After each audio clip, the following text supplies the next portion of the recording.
कोण म्हणतो सफाई कीर्तन होतं सर. चुकीचं आहे, चांगली गोष्ट आहे. हे पहा, जे तुम्ही चांगलं करताय तिथं आपण 100% तुम्हाला एक मदत करतो. आणि फक्त एकच गोष्ट सांगायची की माझं काय म्हणणं आहे,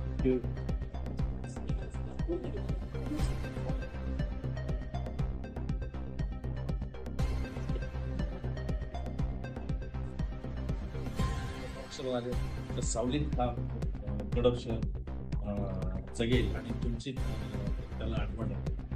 चला तुम्हाला आम्ही काढलेलं आणि त्यातल्या त्यात गडपची जी देवी आहे त्या गडपच्या देवीच्या बाबतीत गडप गावाने अतिशय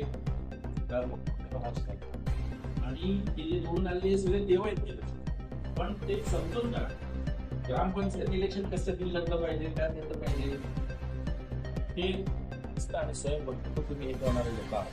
आणि आम्ही तुमच्या गावचं उदाहरण आम्ही बाकीच्या गावांना सांगतो की बाबा तुम्ही गडप सारखे. आमचे पोलीस पाटील मॅडम वगैरे सगळे त्या दिवशी असतील यात्रेला वगैरे. आणि आदिवासी समाजातली मुलं खूप पुढे येऊ इच्छितात, 10वी पास झालेली असतील, 12वी पास झालेली असतील, त्यांना इथं बोलून फक्त तुम्ही एक बुके द्या. तुम्ही बघा त्यांच्या आयुष्यामध्ये बाबा आपल्याला तुम्ही सार्वजनिक प्लॅटफॉर्मवर नेऊन त्यांनी सत्कार केलं तर आपल्याला आता शिकून मोठं वापरतात. एवढं जरी त्यांनी ठरवलं तर ते चुकीच्या मार्गावर नाही. पोलीस स्टेशनच्या हद्दीतील मला अभिमान वाटतो वडकळ ग्रामपंचायतचा की त्यांनी मोठ्या प्रमाणावर या स्पर्धा परीक्षेच्या पुस्तकाची लायब्ररी त्या तयार करायला सुरुवात केलेली आहे आणि स्पर्धा परीक्षेतून आपलं स्वकर्तृत्वाचं अस्तित्व निर्माण करण्यासाठी विद्यार्थ्यांना प्रेरणा आणि प्रोत्साहन देण्याचं काम चालू केलेलं आहे.